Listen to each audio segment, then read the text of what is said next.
Hello, everybody. I'm Jesse Waters, along with Kimberly Guilfoyle, Juan Williams, Dana Perino, and Greg Gutfeld. It's 5 o'clock in New York City, and this is The Five.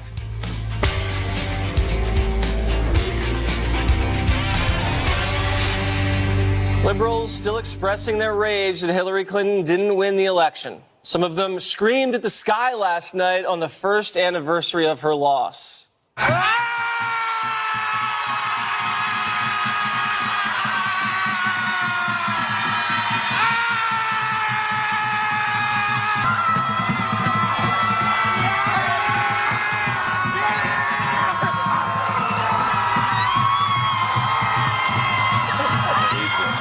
That was actually at one of those spectacles. I forgot to bring earplugs. But we're going to have much more to show you of that in a moment. But you know where Hillary is today? In Wisconsin, about to lament her crushing defeat in the state she never stepped foot in once during the campaign. Last night, the failed presidential candidate broke her silence on Donna Brazil's allegation she rigged the race against Bernie and had too much influence on the DNC. She took a dig at her party's former chair.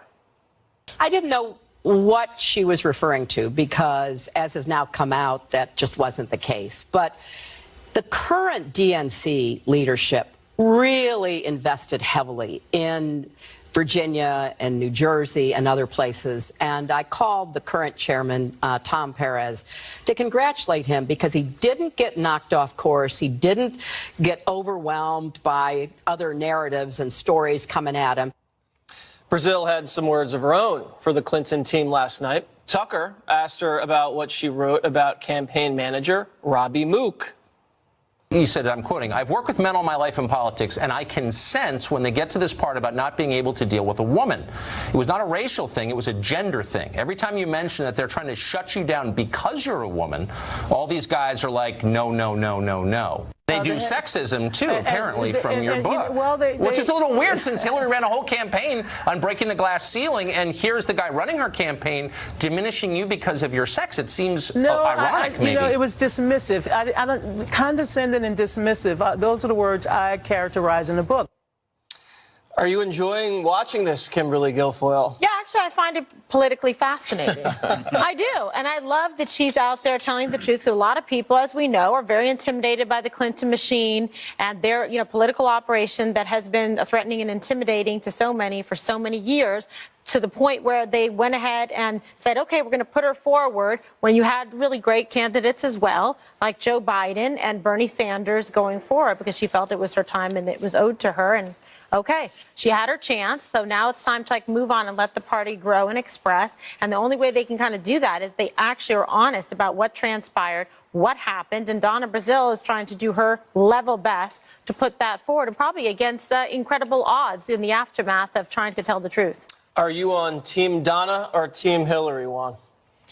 I don't see a need to divide them. I like them both, but I must say, I just feel like... Juan. Pick a side. Well, no, because I think last night's scream, I feel like the 2016 election, it never stops. It just goes on and on and on. Yeah. And we're still arguing, for the Republicans, still demonizing Hillary as if she, I think Sean Hannity said the other day she was president. He didn't even realize she's not president. Slip of the tongue, Juan. Yeah, I'm sure you're familiar with that. But I'm just saying, it just goes on and on with this. And now it's got to be, I think Donna Brazil has a legitimate thing about being condescending to, not being taken seriously by Hillary's team after she stepped in to save them in terms of the DNC. That's true. And guess what?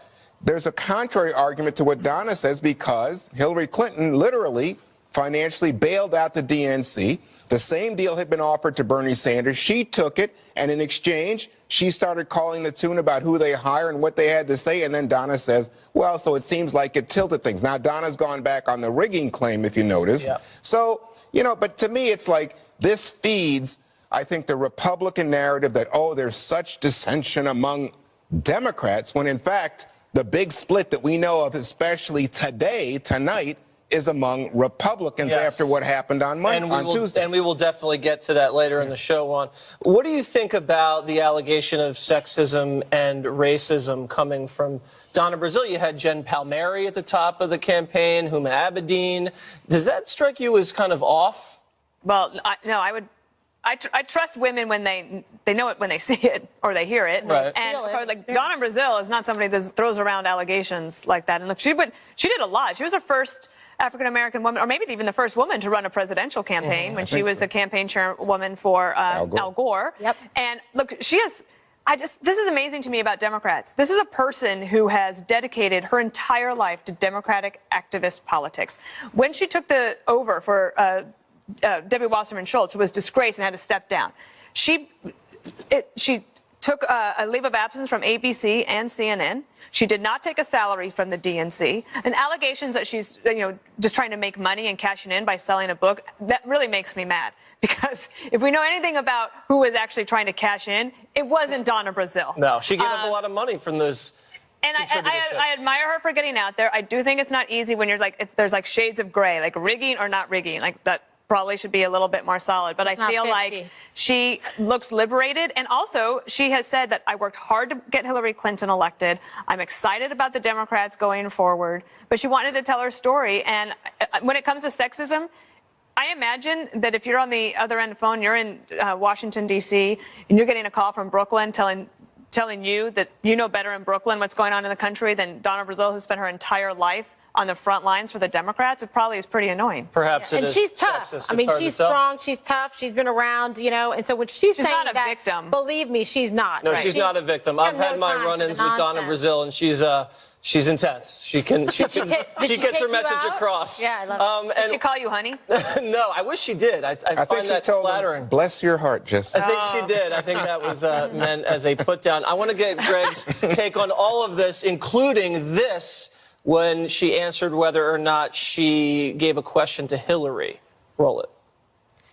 What I sought to do, Tucker, was to ensure that we had these issues on the table, and I made sure that our candidates, I didn't want them blindsided. That's what I admitted to. That's what look, what WikiLeaks put out. That's the greatest spin I've ever heard. I didn't not a want them spin. blindsided. Hey. That's so good. You should do this for a living. That is hilarious.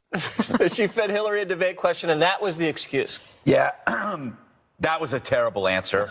I know we all love Donna now because Donna's going after Hillary, but she's got to think about a better answer for that question because it is a definite flaw.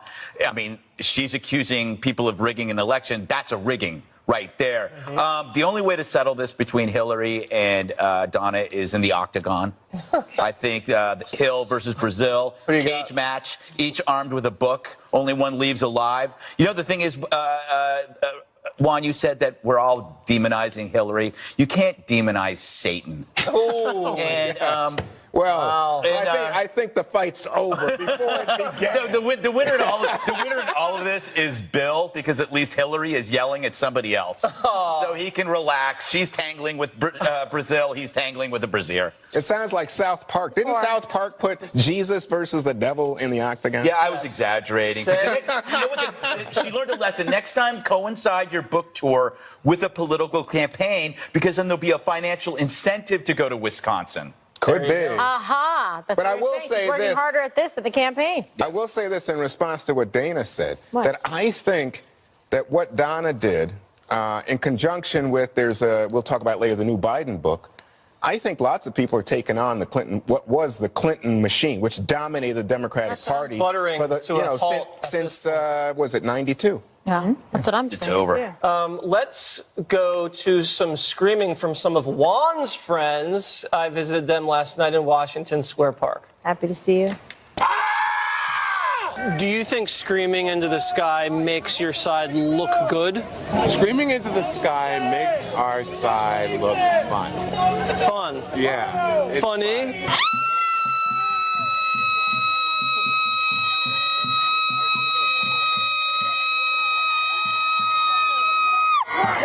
How do you feel now?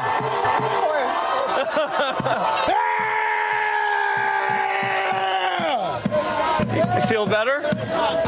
Somewhat. You going to pacifier? I'll go myself. Did they know you were from Fox? No. I introduced myself, and As most what? of them ran in the opposite direction. How many were there? Only about 30, Gutfeld. There was more media than there were screamers. I was going to say each screamer probably had their own reporter. That's true. But I think that that's a bad sign for Republicans, because the best argument for Trump are the hysterical anti-Trump reactions. Oh, yeah. And if that's going away and everybody starts getting back to normal, you don't have that villain anymore. Oh, no, we're keeping it alive, Gutfeld. We are definitely keeping it alive. Juan, would you like to defend Democrats on the Screamfest? I thought she was a wonderful That was an amazing That was a great I asked you, was she a professional She could do singer? horror movies. Yeah, that was pretty good.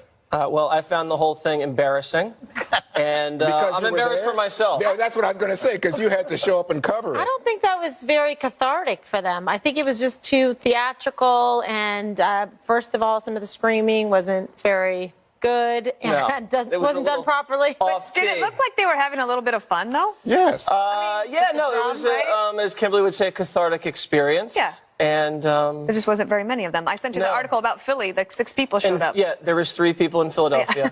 So the resistance is strong, everybody. The resistance is strong. Coming up, can Republicans get tax reform passed? New developments today on their big push next. Election day Tuesday for Republicans. The GOP now moving full speed ahead on tax reform. The idea? They don't want to face an even worse prospect, big losses in the midterms come 2018. The Senate unveiled its version of the overhaul this afternoon, with billions of tax cuts for corporations and some for Americans. The House measure was approved earlier by the Ways and Means Committee after some last-minute changes.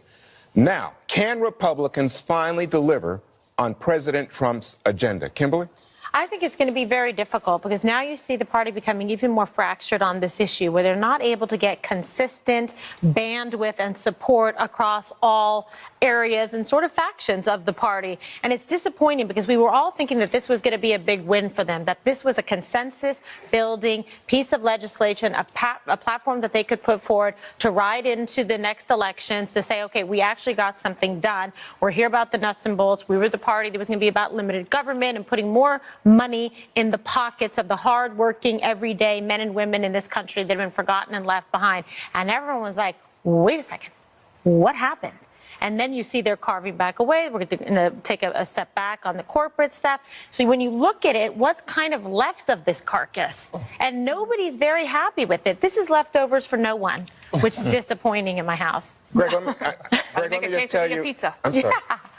Yummy. Greg, I was going to mention to you, so President Trump called in from Asia to a group of Democrats and said, I know. oh, you're going to like the Senate bill. Don't worry so much about the House bill. And I'm thinking, well, gee, if I'm a House Republican, I put myself on the line. What am I to think The here? only positive thing I can say is that this is a work in progress. Yes. But the reality scares me, and this is why. The Democrats will never approve a bill that cuts spending or shrinks government. That'll never happen. So they're never going to approve a bill that actually cuts taxes. Why is that scary? Well, if Donald Trump is adamant about getting a deal done, then that deal is going to make Democrats happy. And I don't like being in a position where, I'm expected to help secure Donald Trump a victory if it goes against my principles. I'm a 2T Strange guy. bedfellows. I'm a 2T guy. Terror and taxes. So you're going to say Waters. Yeah.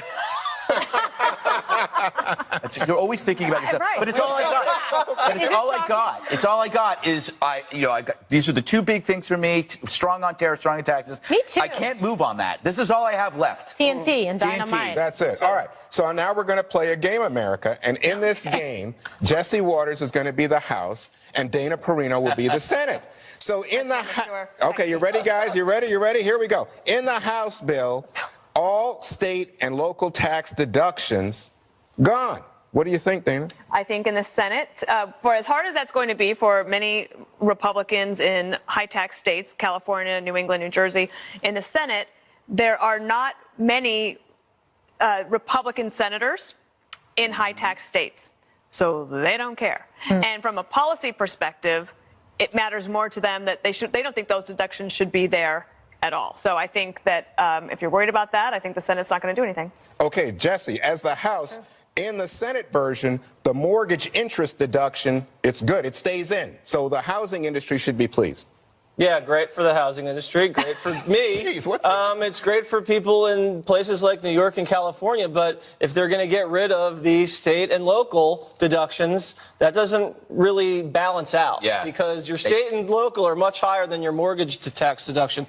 Now, and then they're phasing in the corporate tax cuts? Yes, that's what I was saying. That's not stimulating anything. But you know what I was going to ask you, because I saw that the top bracket, the Senate keeps 7 tax brackets. Yeah, another. Right. Instead They're of the House Yeah. has 4. So they're not But in actually simplifying the tax code. I remember in the other Senate. day you went All ballistic. those senators. The senators over there. I blame Perino and the But you Senate. went ballistic the other day when you were talking about the upper bracket. And I said they went from 39 just to 38% in the Senate bill. Massive Reagan-esque tax relief. But there's a good reason for this, Okay. and that is because what you were talking Really? about, it's not just that the Democrats don't want to cut spending, it's that the president doesn't really want to either.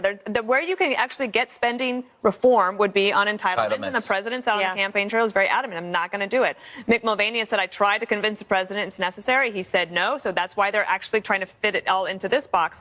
And I don't think it's just about winning elections for the midterms or just supporting the president's goal. I think that on the merits, tax reform makes a lot of sense. There are some really good things in here. Yeah. And actually, Larry Lindsey, who's an economic tax cut expert. Oh, Larry. You know Larry. Yeah, there. He says that the phase-in on the corporate tax rate really wouldn't have that big of a impact. He said that because if corporations know that it's coming, they'll be able to work But it they in. might go But it's away. not the But simple Wall Street flat didn't fare like it system. today. If you look at the Dow, and you have also, I mean, like you said, tax cuts is like pizza. Even if it's bad, it's still good. People didn't are say that. keeping. You said the bill is okay. You know, I thought you meant tax about relief is pizza. still okay. But Yeah, my that's- point yeah. is that there are some Perinoism. good things in there. Well, there are but a it's lot of like, people who will end up paying more. But what yeah, they're saying is like that that's you rich and people. you and you and you. What about Yeah. you? Yeah, me probably. I'm not as rich Hopefully. as you guys. Well, Yet. So here, Juan. Yes, I know. it Yeah, was Juan's- me. yeah. Let me just say this to you, Crushing Kimberly. it. Yeah. So in the Senate bill, you can deduct medical expenses, which is a big concern for seniors. Yeah. But still, out of there are things like teachers and school supplies, moving expense. A lot of the expenses, things that people previously deducted, gone. So it would seem to offset any potential deduct. You're shaking your head. I'm kind of frustrated, dismayed too. because I feel like we've been saying forever that you get a once-in-a-generation opportunity to reform taxes. And Republicans, conservatives, for years, decades, have been saying you want a simpler, flatter, fairer system. And it just feels to me like maybe that's like kind of halfway splitting the baby, maybe, but not really. And then they got to do all this deal making. To me, maybe it will stimulate the economy. But I wish that they would have just been able to do the right thing economically, even though it would have been hard politically, and that is do the corporate tax rate cut and then figure out the individual stuff later, because this is a together, mess. It's like taking half of a donkey and half of an elephant and then going like this. Mushing it. Yeah. And you got a donkey. Literally. Yes. Yeah, Doesn't work. Maybe Okay, we we gotta go interrupted back you. to like Herman Cain. I like and boy, he can make some pizza too, so I'm for that. Where is he now? Food court. Yeah, food court. Oh my He's God. on Fox Business food right now. court meets tax cuts. Exactly. He's going to walk through that door any second. But also, then so many people still talk about, and economists talk about the flat tax, some that support the fair tax. But now this, I don't even know what happened. Like some kind of creature monster walked through the door. It's not what we were anticipating, and this was supposed to be their strong suit. Okay, so quick bet, because we got to go. Does it pass? I'm not feeling it tonight. Okay, Jesse? Yeah, I think it's going to pass. Look at him. He's dejected. Something I don't like it. will pass. Gregory. All things pass. You hope. Yes. I'm hoping right now it will pass. Hey, With boy. you more quickly It's than not- others. Commercial. This is not a happy group of Accurate. Republicans. Ahead, some stunning accusations against the Republican Senate nominee in Alabama. Breaking news next.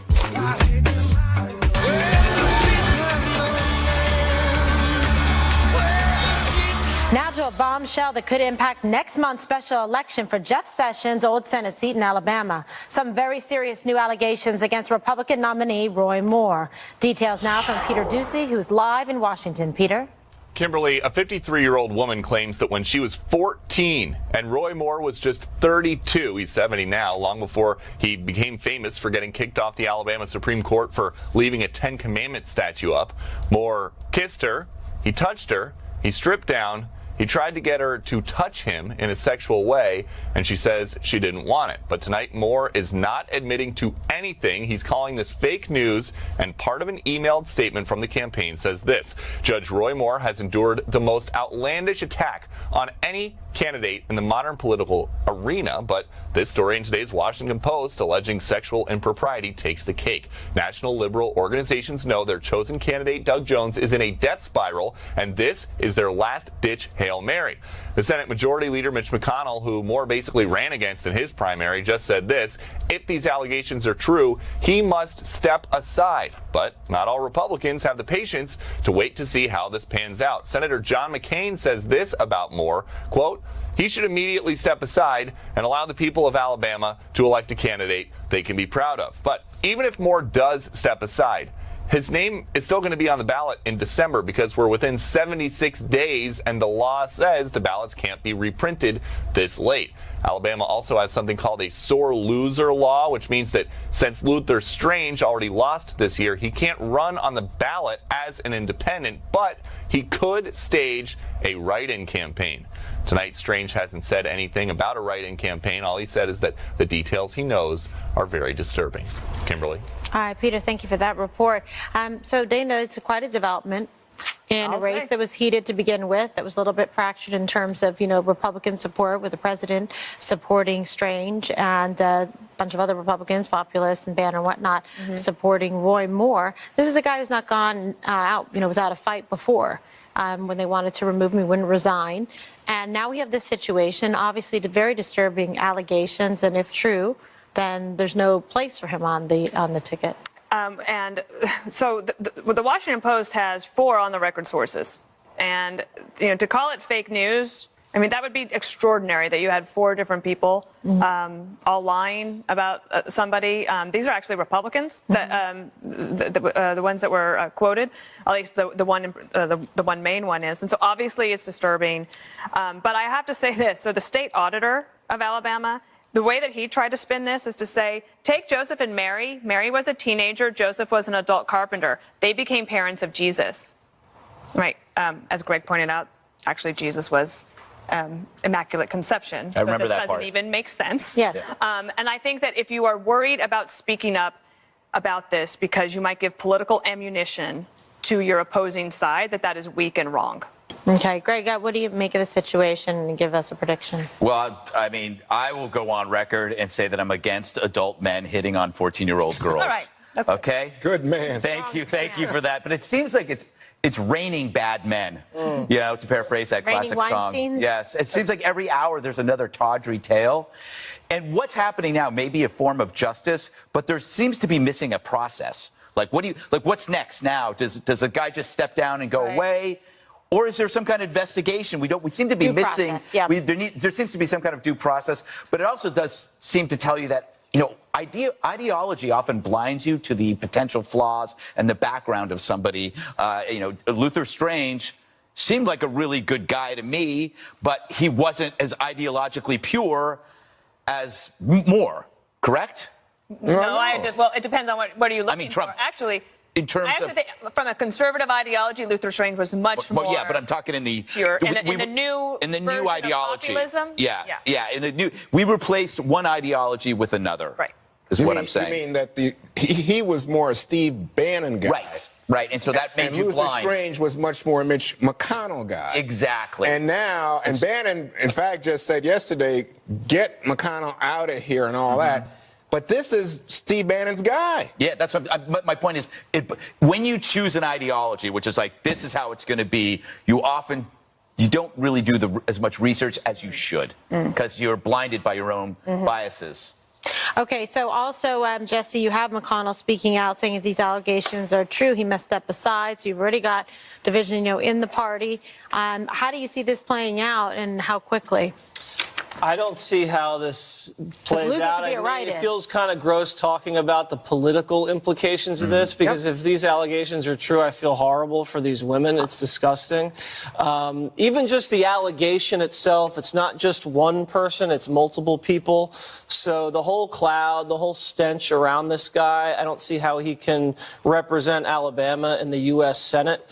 We won't You know, get the politics is a evangelical dirty support. business, and you know, innocent until proven guilty. But this doesn't seem like that to me. Well, I'm just not getting that feeling. So I think you should step down, do the decent thing. But I mean, to your point about the politics of this, I shouldn't even say it, but I mean, the Democrats obviously are going to capitalize on it. Well, Fox had it, and this is a little bit back, but I think Fox had the race about even. Some people have. Just last week. Yeah, okay. So some people, though, had Moore up a little bit. But the problem here is that that Roy Moore's base is the evangelical community. And I know, you know, for people like me, I think, how do the evangelicals support Donald Trump? But how are they going to deal with this? Because this is These rank allegations- hypocrisy. I don't even think ahead. that's even within the realm. I mean, No, grabbing women and stuff No, is what I'm talking about. yeah, I know. That's what I was thinking. But this is much more. This is that what your point is? That this is. It's not the same. I mean, Correct. you're I talking agree about, with you. you know, But I'm saying for evangelicals, this is a real test. And Alabama in the Bible Belt, this is going to be a difficult issue. I don't know where it goes. I guess, you know, I'm assuming that the Washington Post will have a follow-up story. And if Roy Moore has evidence that this is indeed fake news, then he should come forward with it, all of it. Yeah, usually with these stories, Expeditiously. another story encourages other people to talk, and they'll be Right. Which is why it's raining bad men. Yes. Hate it when it happens. Coming up, Greg exposes the truth about some race-related hoaxes. Coming up next. Stay with us.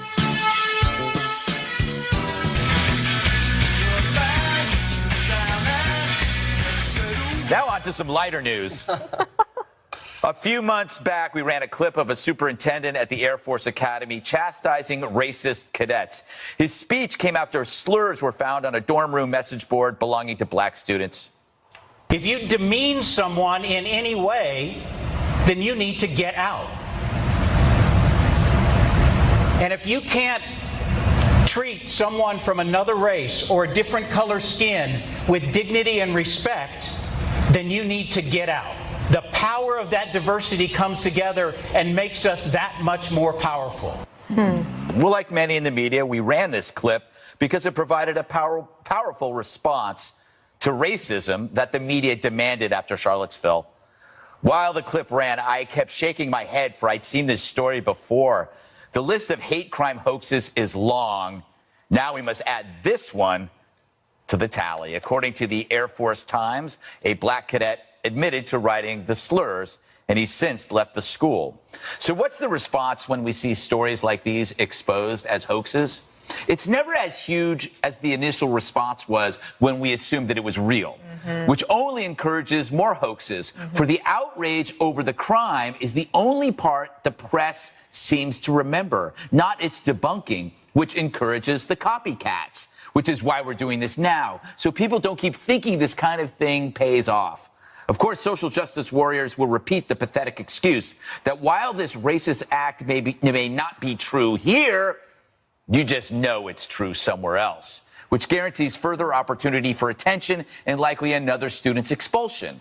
I know it's crazy, but maybe it's time we stop feeding the stories to the public before they're properly investigated. Who am I kidding? All right, Juan, I think you owe me a steak dinner because I remember after we did this, I said to you, this isn't real. You did say that. You guys are making dinner bets on hate crimes? Yes.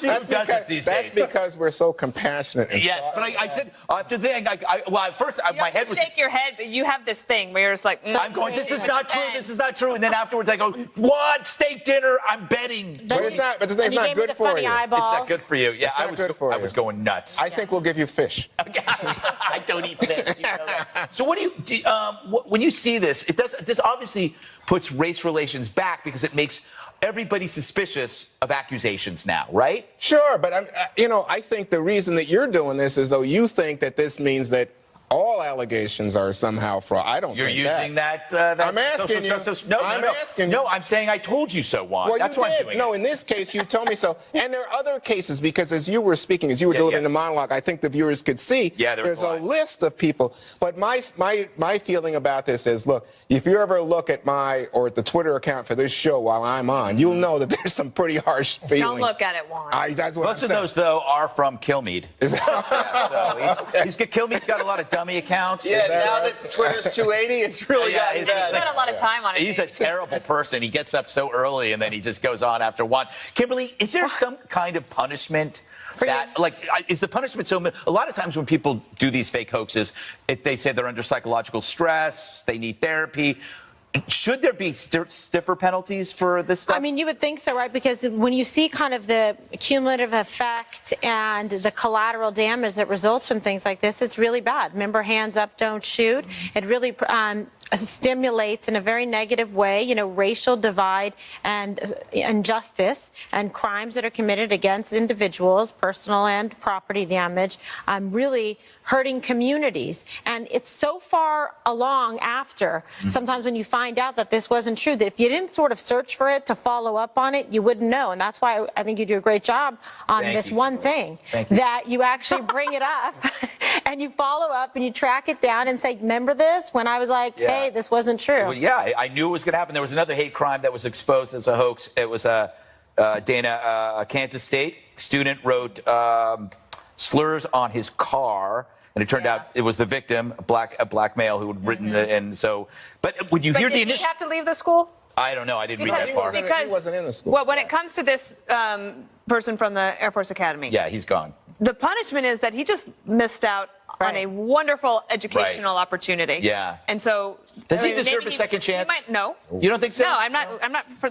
But I also think that this should not take away from what I think was a pretty amazing display of leadership on behalf of Jay Silveria, the Lieutenant General, who addresses the students immediately, takes immediate action with a pretty powerful speech. I don't know. Why? You're going to take away from that? Yes. Why? I don't know. I just wasn't- am. the Because I premise knew it wasn't was true. fake. And I you know what? I But can't. he didn't know it was fake, and he felt like he had to do something Or was he trying immediately. to? Was he trying to make cover his? Are you questioning the Lieutenant General? I question everything. I question you right now, Dana. I don't even know who you are anymore. Jesse, thoughts? Thoughts? Yeah, well, I think Kimberly's favorite poet, Shakespeare, said a lie travels halfway around the world before truth puts its shoes on. I don't think Shakespeare said that. Is that a hoax? I think it was Jim Fix. I don't know. Either way, this is what happens. And this guy researching this says there's hundreds of these per year. We just had one in New York where a Muslim woman said, 3 white guys on the subway attacked me and tried to rip off my hijab. She had to plead ended up guilty. filing a fake police report. Now, the motivation for Remember this that? is because people are struggling with personal problems. And they want to feel as the victim. Important to. And they want the attention that the victim and victimhood gets. And the victimology industry is an incubator for these fake hate crimes. And they're mostly on college campuses where you have these safe spaces, the microaggressions, and everybody hates a straight white male. So when these people get to college, their antennas go up and they're always looking for sexism and homophobia and racism. And then when nothing happens, they're forced to make them up. Instead of being a victim, be a victor. Huh? There's a T-shirt for you. That was Shakespeare, too. That was Shakespeare, too. Maybe it was. I don't know. Maybe it was Shakespeare, but I don't think it was. We'll Don't find stare out at me in the like commercial that. break. All right. A new twist in the violent attack on Kentucky Senator Rand Paul next.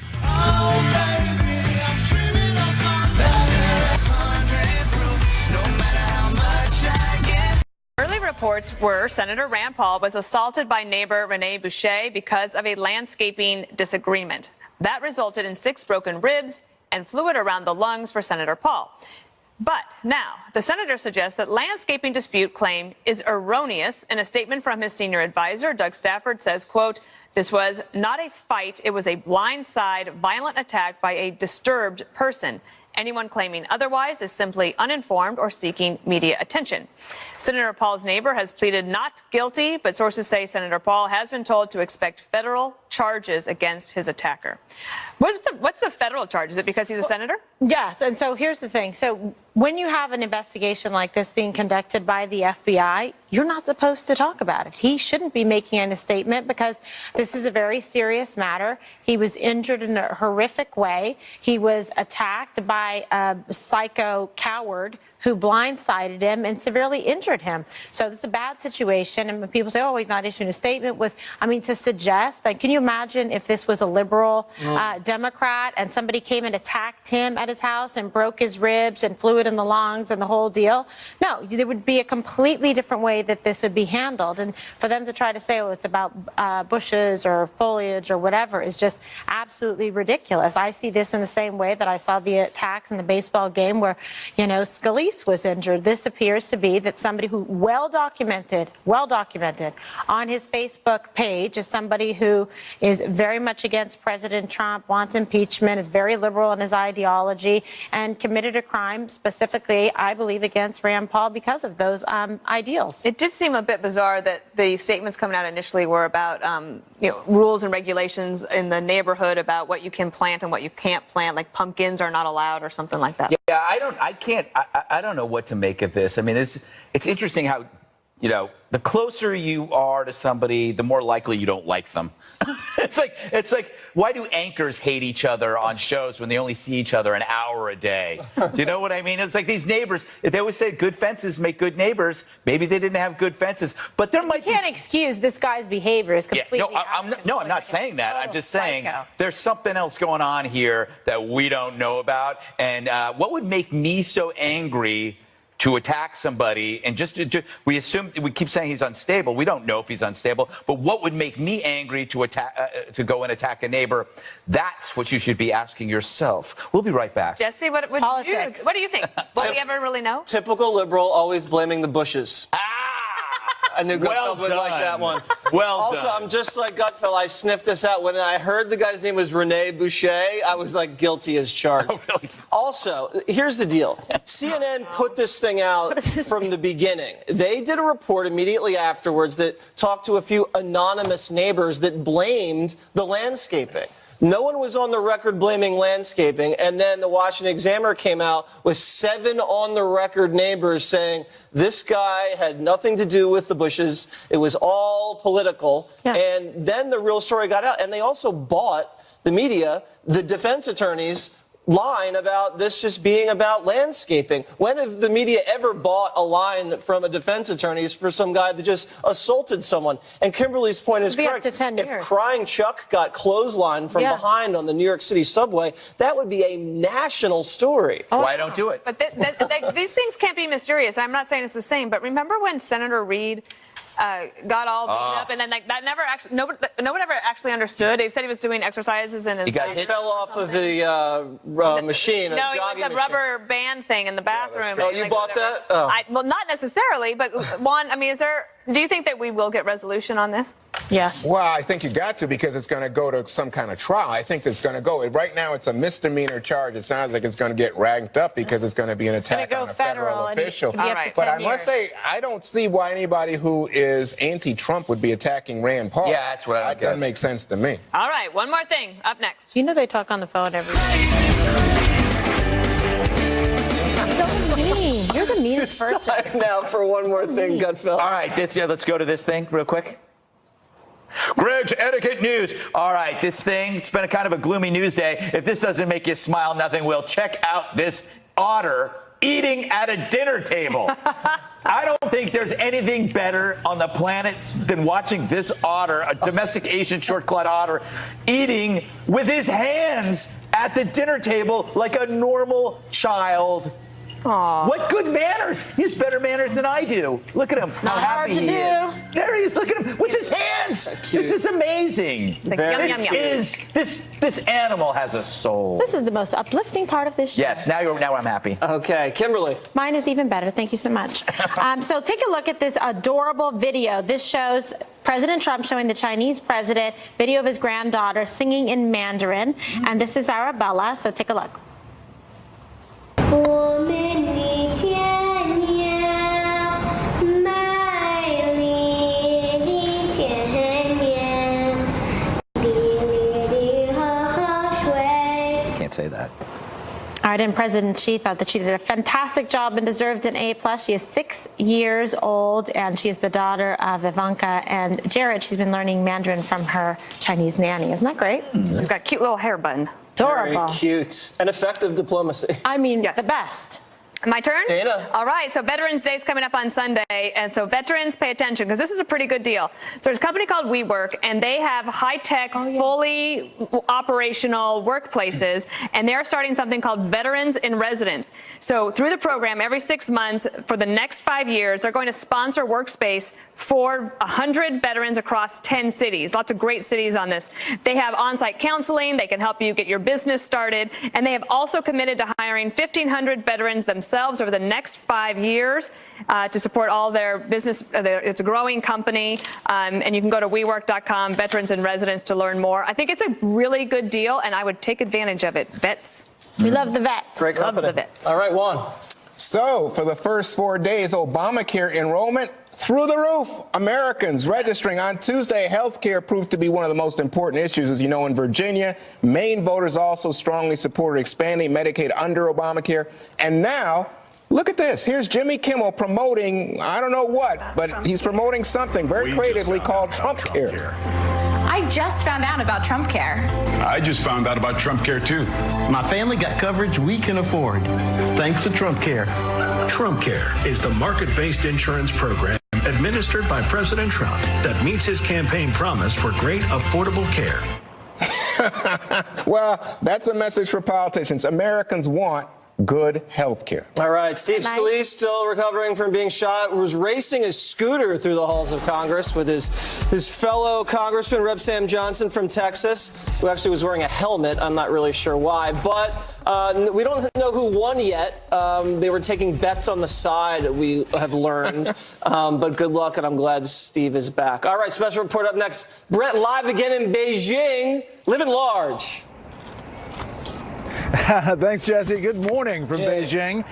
President Trump softened up his tone to China's president today, while back at home, lawmakers in the House and Senate get a first look at what divides them on tax